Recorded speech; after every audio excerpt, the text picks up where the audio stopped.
going back to the stats at the start of this piece, if you look at the size of the size of the prize or the size for potential misadventure, we'd probably better get this right, hadn't we? Yeah, down to a Dave Brailsford quote, focus on the 1%. And if you change some of these 1%, you're talking massive shifts. Yeah. And McKinsey aren't citing 1% changes. So even micro changes throughout these 4 main key areas would have a huge impact. And you'd think, like you said, wheels are already in motion. That isn't beyond the impossible. Ryan, it looks like we're coming towards winter again, doesn't it? How are you doing in this sunny climate we call the start of spring?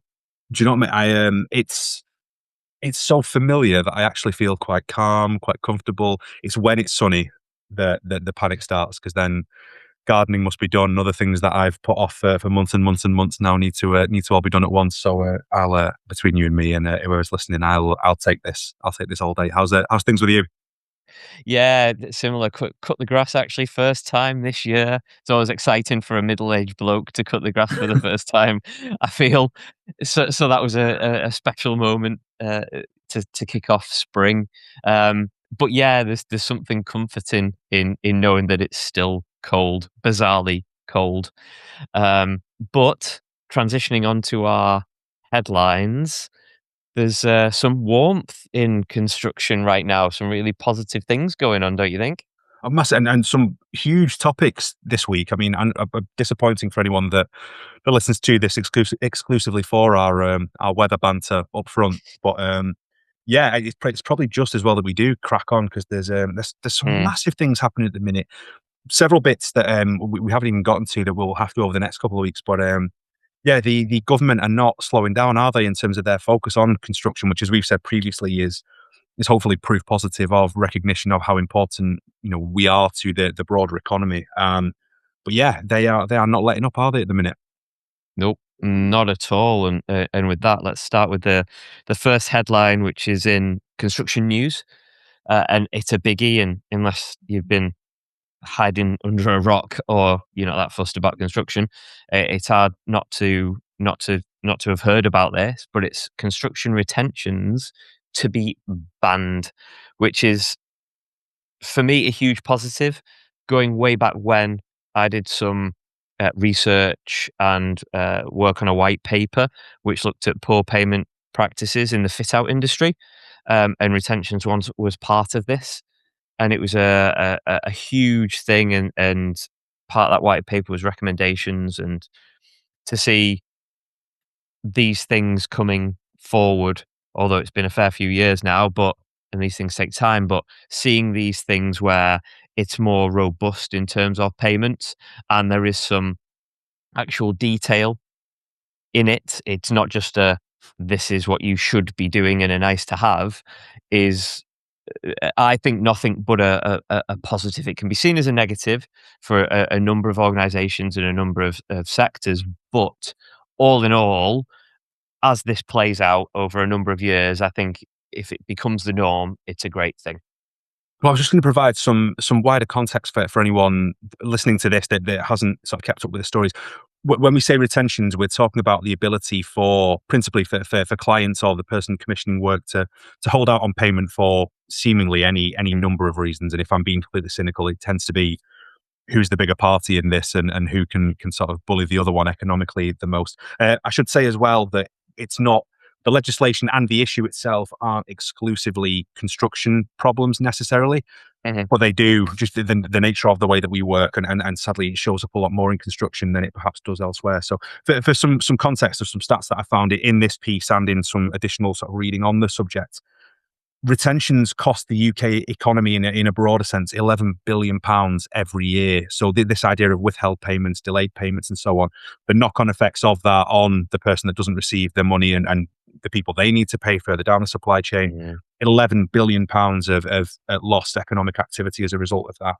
And 38 businesses a day closing because of monies owed and the impact on cash flows. Then if you think of all the individuals employed by that business directly, again, the people that they pass money on to through the supply chain and through their own economic activity, it's almost like that dropping a pebble into the pond and then watching the ripples spread out. It's devastating. And as I say, while not exclusive to construction, we are sadly, we carry the mantle of the sector that for the last 4 years has had the highest number of insolvency events. In fact, 17% of all insolvencies last year were construction businesses, almost 4,000 in total. So, um, yeah, as I say, this isn't done for construction, but done right, be able to wipe out retentions as a business practice, you would think it's our part of the world that is going to have the biggest impact. So I don't know if you want to take the lead, Pete, on sort of talking through what the Department for Business and Trade are proposing with this.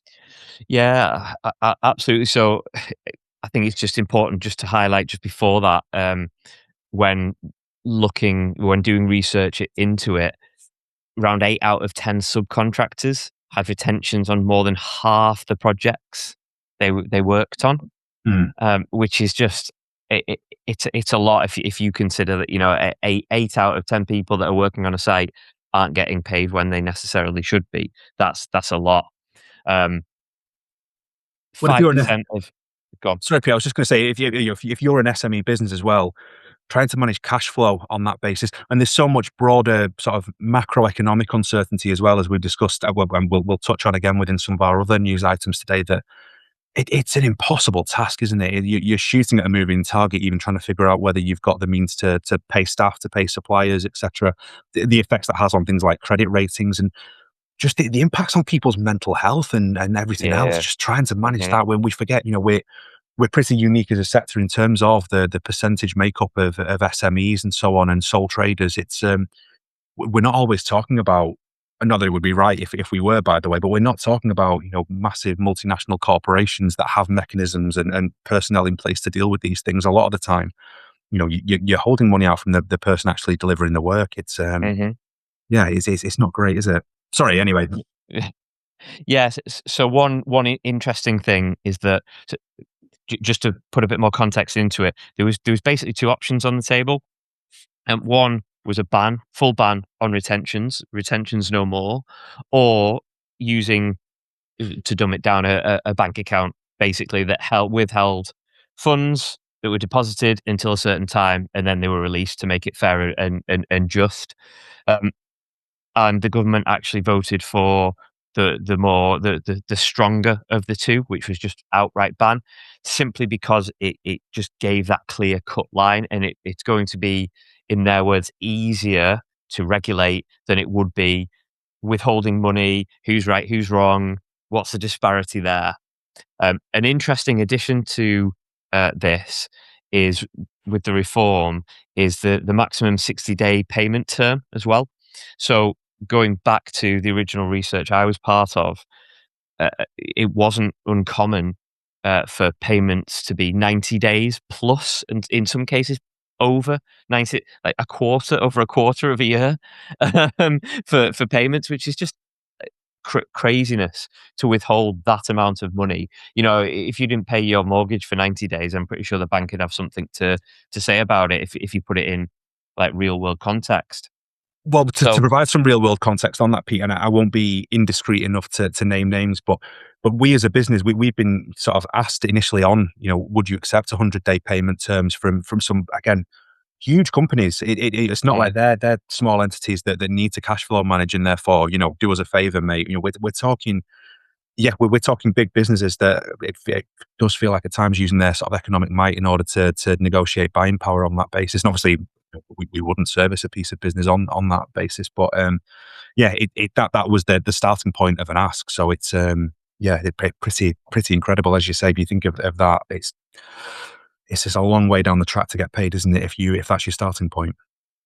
yeah, and the one thing that the article highlights, the one fly in the ointment, if you like, or one part of the sector that they may feel this is unjust is house builders and Mm. top tier clients, and they've expressed concerns about it simply because there's more of an investment risk for them, and the potential impact on cash flow, but not just that, from an investment and investor's perspective, to get actual buildings starting to be built and plots and projects off the ground. That's their concern. But I think overall, if you map out the supply chain, it's a positive because people should be paid when they should be paid. And there is quite a lot of ambiguity in our industry in Mm. terms of what is good, what is finished, what needs fixing, and what's a snag and what isn't. So to have something that is so finite is a step forward in my opinion. Yeah, I don't disagree. I think if you were going to go down that route of sort of almost constant arbitration, the potential for delays and for sort of mischief to be baked into that system, I think is pretty unmanageable, isn't it? I would say from the start. And you're absolutely right. Yeah, again, from doing some broader digging around, I'd say mixed bag of feedback in that specialist subcontractors and others further down the supply chain, product manufacturers, also universally positive about Mm, this.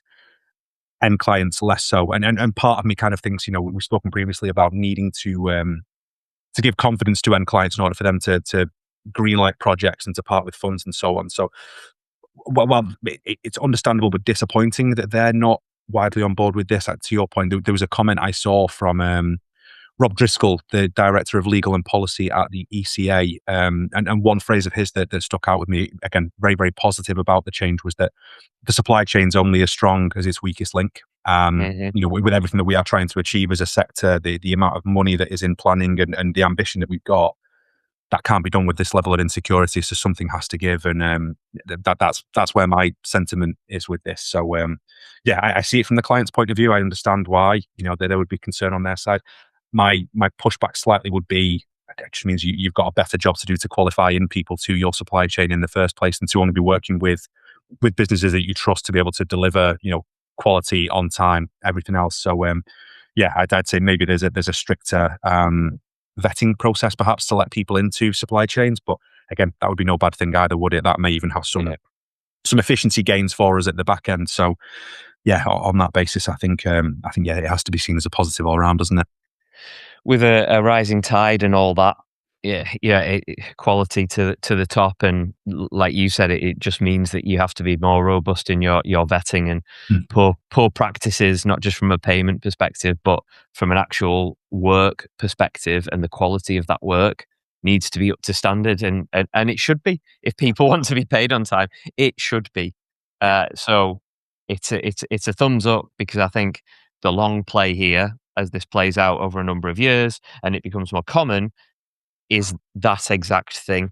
You have to be more cautious with who you work with, because you want better quality within that workmanship. And because it's better quality, there is less ambiguity in what's finished and what isn't.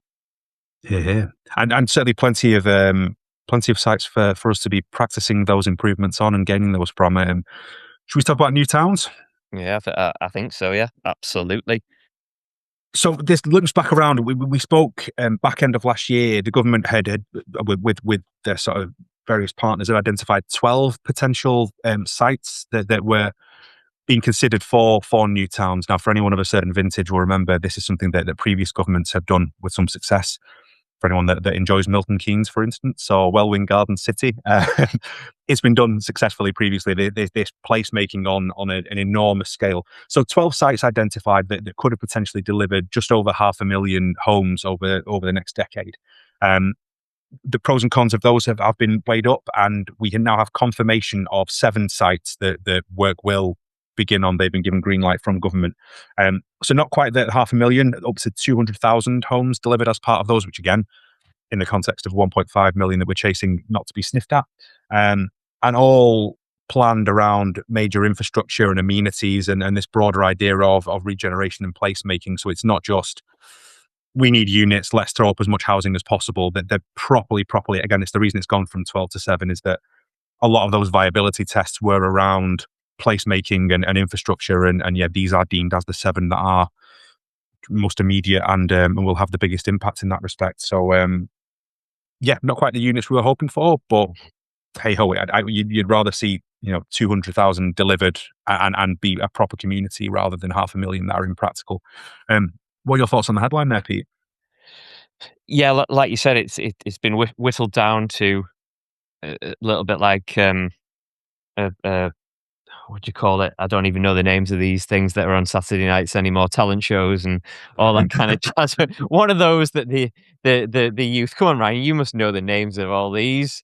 You're down You, with the youth, aren't you? you, oh yeah, there's that. I forgot about last week's intro. I was going to say, no one's looked at this face and thought down with the youth. Yeah, well, they've heard the voice, so now they know.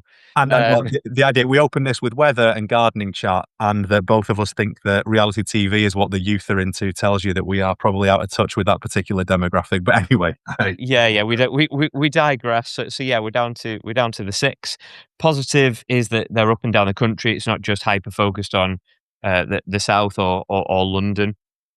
Um, it was really interesting to hear the comments from Reba and their president Chris Williamson, and essentially hugely positive, great step forward, but it needs to be quality and it needs to be done correctly and designed correctly. And the huge positive for me here is that all the talk when we're talking about new towns, yeah, the headline is how many houses, but it's not necessarily about that particular build. It is about, like you said, the infrastructure and the social interaction and building places where people actually want to live, building neighborhoods, communities, and having amenities that serve people that live there, which I found really interesting when reading this. They were talking about public transport and walking and cycling infrastructures and all that kind of stuff. That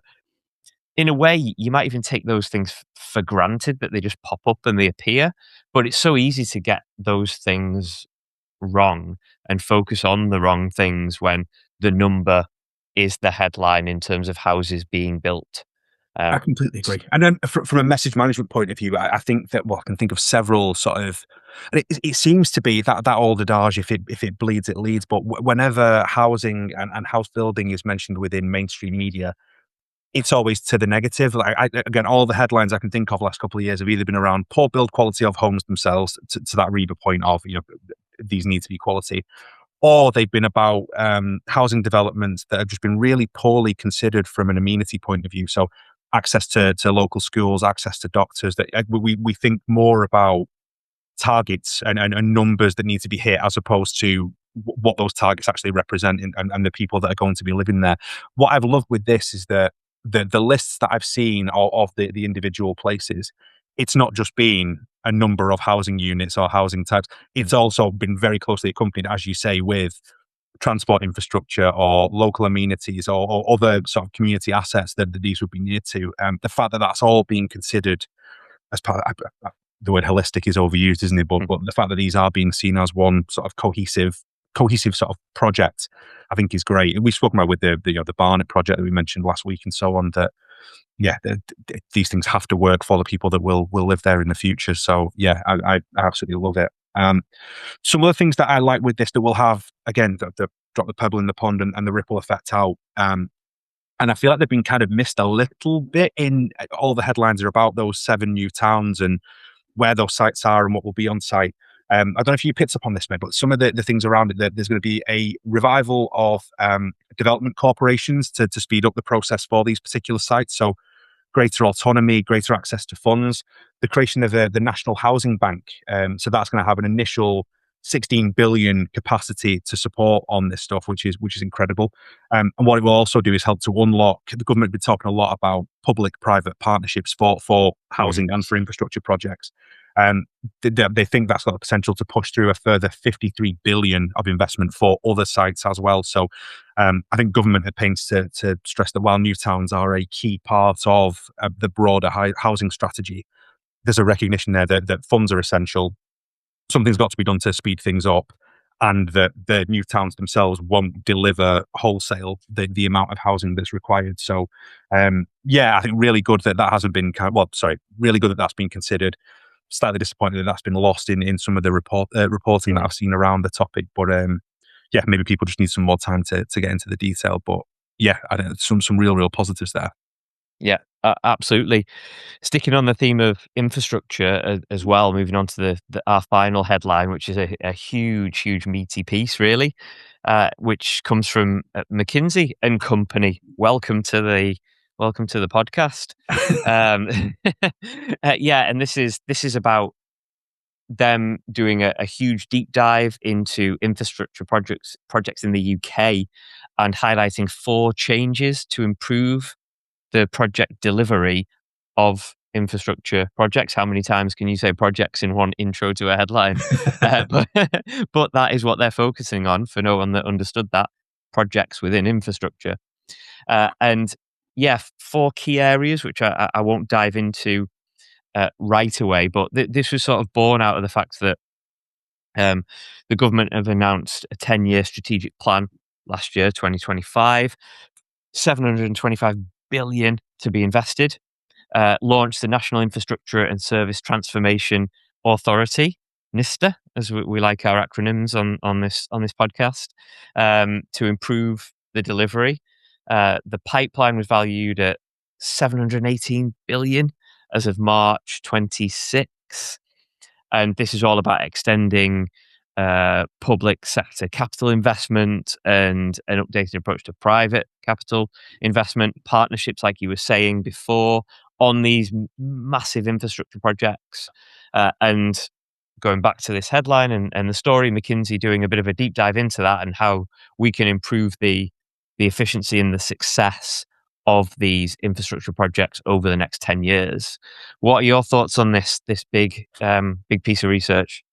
I love it so much. It's one of the, strictly speaking, I know I know McKinsey aren't sort of trade media, and then therefore this is it's a little veer off piste for us in terms of sort of where we pull these things from.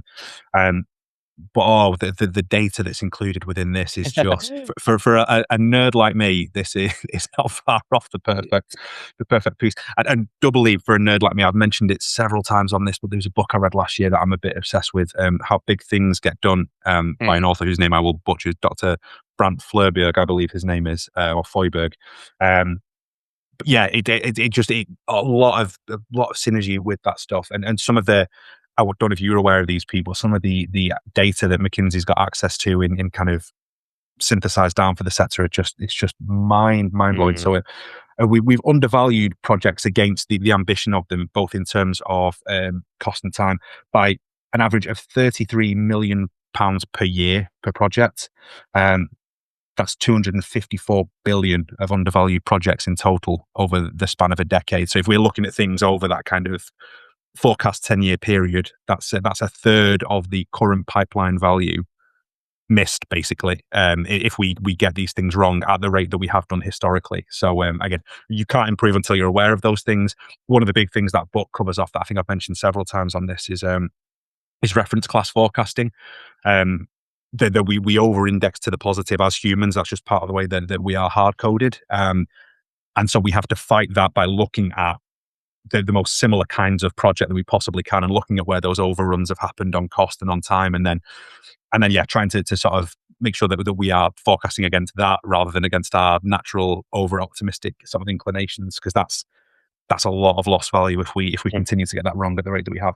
One of the big things we've spoken a lot about, skills gap, particularly the kinds of numbers that are needed into sector. Some additional context here on that, how that relates to productivity. That I don't know if you'd been across it, but I certainly had missed this before. That basically productivity within the sector, I think it's grown by 0.4 within construction over the last sort of 5 years. But that's largely been driven through built environment rather than civil engineering, which has been largely flat. So if you take that almost flat productivity and the drop that we've had in the size of the construction workforce, which is down 12% from 2019 sort of pre-pandemic levels, that means we're in a really bad way from a productivity point of view. And in order to get back to the same level, we need another million people in the sector to sort of meet demand at that rate of productivity versus what's in pipeline, which is, it's slightly mind blowing, isn't it, when you think of it like that? Again, massive volatility within pipeline. There's a 32% gap between peak year and bottom year within a 5-year period, which is, again, back to that point on remediation and payments and all that sort of stuff being withheld. The level of volatility baked into sector is just, how do you expect someone to run a business under those circumstances? It's crazy. And yeah, the number of overspend, an average of, what's that, 161% whole life costs on our 10 biggest projects. It's bonkers peak. So something has to be done. And yeah, God bless the folks at McKinsey for pulling all that together, because it's given me something really solid to get my teeth into. And Yeah. I'll stop rambling now, because you can probably tell by the pace of my speech and intonation that I love this one. But I'll hand over to you to talk through the 4 recommendations before I burst. Nice one. Yeah. Take a sip. Take a sip and calm down and enjoy these 4 Listen, mate, recommendations. everyone's got to have a hobby. Do you know what I mean? Absolutely. Give him a stat and he's more than happy. More than happy. Yeah, so what they've uncovered and what they recommend, the Fab Four, if you like, is better planning and budgeting, data-driven decision making, digital tools, and our friend AI, and consistent leadership. So, from a better planning and budgeting perspective, they cite Norway and Norway's state project model. Um, in terms of a way of better planning, their overrun cost is at a maximum 6%, and the global average is 30, Mm. which is wow. If you reduce it by 20%, that's a fair chunk of saving. From a data-driven decision-making perspective, data is data, and the proof is in the numbers as always. But it's this inconsistency of data that has been the problem. So any way we can utilize the tools and software to help us with that, is a huge plus. And they cite that disciplined data, project management productivity, it can improve and boost that by 80% and reduce capital expenditure by up to 5%, which is by up to 8%, from 5 to 8%. Our friend AI and other digital tools like digital twins, saving 1.5 million in time and cost on the A428 Black Cat to Caxton Gibbet improvement plan. I think I've got that right. Or Gibbet. Wow. Yeah, here we go. On a roll here. Yeah, so massive efficiencies, as we know, with AI and everything that's bringing. The one that really interested me, because it was more fluid than it was robust, was the consistent leadership. And because it's the human element in all of it, all this. The other 3 are very much data and things that you can see where this consistent leadership is Mm. is is such a human element. But we've covered this before. Thames Tideway Tunnel and the stabilization of leadership in that.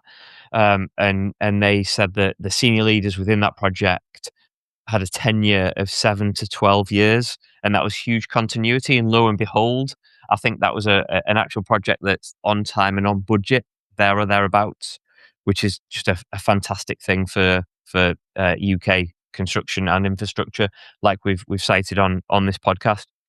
So those 4, um, top level headline, they sound pretty damn obvious, to be to be blunt about it. But then you dig into the detail and you actually realize why and how much of a difference each one, just one, can make. I think, and I'm totally with you. I would say that we've got some. You've rattled off a few there, but there's others. We've got some really really good examples of being able to deliver that class of project in the UK. I think I mentioned Heathrow Terminal 2, 2014. I think that was around that time. That was on time and on budget, and with a massively ambitious project. So many different stakeholders all brought in, but we're brought in under the one banner. And I think that's the thing that the big infrastructure projects give you, I guess. And it's probably consistent with that leadership point, is the galvanizing effect of, you are all these disparate businesses from all across the supply chain, but with this single mission. There's that Mm. cliched, overused NASA thing, isn't there? What are you here to do? I'm here to put a man on the moon, kind of a quote. But yeah, I think that there is an opportunity to galvanize the workforce around a long-term, massive project that is going to be there from a point of legacy. I also think back to, we were looking at the NISTA portal a couple of weeks back, when we were talking about the jobs that are in pipeline and will be available for tender and so on. That in terms of stabilizing the portfolio, in terms of taking a data-driven approach and everything else, part of me wonders, do we do we hold ourselves to account by making that a permanent fixture so we can see who's won the work and we can update on status and so on? So it's not just a tender portal, but you've got that data now. If people are taking a more data centric and data driven approach on site, could that not be fed back in so that you have a complete loop there and complete transparency about where these things are up to? We've spoken before about the need for, in fact, on the previous topic, but in general terms, about the need for message control, about the need for periodic updates and not letting the headline get away from you and so on. If you think of HS2, for instance, Mm. I don't know. There's something in me that says that there's the potential to build in something cyclical there that builds momentum, that builds confidence, that has more accountability attached to it. And I feels like a no-brainer to me, and we're probably halfway there on that point anyway. So, it's. I think all the recommendations are solid. I think there's stuff that already looks like it's happening that could be a good fit to continue that. And again, going back to the stats at the start of this piece, that if you look at the size of the size of the prize or the size for potential misadventure, we probably better get this right, hadn't we? Yeah, but down to a Dave Brailsford quote, really. Focus on the 1%. And if you change some of these 1%, Yeah. you're talking massive shifts. Yeah. And McKinsey aren't citing 1% changes. So even micro changes throughout these four main key areas would have a huge impact. Hmm. And you'd think, like you said, wheels are already in motion, and you'd think that isn't beyond the impossible. Yeah. Which, yeah, it's a really, if you've got a good half an hour or even more, if you want to digest it fully, give it a read, because it is really interesting, and they go into a lot more detail than we've covered here. Definitely one to sit down and ingest a bit further. Well, and only because Peter won't allow me to spin this off, but if anyone wants to start a nerdy construction book club where we go through reports each week, just drop me a DM. I'm well up for that. I need some friends to share this slightly sad hobby that I've got. Yeah, I'll bring the red wine, a lot of red wine. But seriously, if somebody wants to start that, we'd be interested. Yeah, Maybe McKinsey, and they could sponsor it. Who knows? Who knows? we're open to offers. We'll see. Yes, absolutely.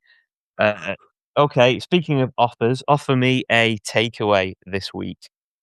I think again, I would say this given my my sort of bent on these things, but get into the data. I think while our remit has been to focus on the positive, particularly when there's been so much negativity in sort of the trades over the last couple of years, don't just do it in a vacuous way to kind of kid yourself or kid other people. I think there is so much good stuff going on and things, things beyond our control that we can't do anything about at a macro level. But there is so much there to get stuck into, and so many people that are trying to sort of make something happen. So yeah, we don't need to just arbitrarily look for positives for the sake of them. There's plenty there, but yeah, let's take a data driven approach to that and make sure that our positivity is validated. And yeah, I think it is. I think it is. What about you? Nice. What's yours for this week? Mine is consistency and staying consistent, continuing on the McKinsey theme and looking at leadership. But it's not just leadership. It goes back to our retentions, news story, and new towns, and how long that project will take to deliver. Just an individual new town will take to deliver, and it's that consistency over leadership, and then all the way through that supply chain. If that holds, you will get better work, you will get better projects, you will get better deliverability because of that consistency on a human level. And it's dead easy to forget that. And you look at what's happened with our government over the past 5, 6, 7 years, and the chopping and changing that's happened there hasn't improved anything, and it didn't help anybody. And that's from the top, and you look down at each rung below that. It's all about consistency, and as long as the person in charge knows that stuff, not even in charge, the person that's doing the thing knows their stuff, then keep that consistency going, and you will see the benefits. Doing nothing or changing nothing most of the time is better than changing everything. Yeah. Right? And on that, have a good week. Have a good weekend. It's Easter, isn't it? We forgot to mention that. Find lots of eggs, eat lots of chocolate, and we will see you next week. We'll see you on the other side. Take care. Right.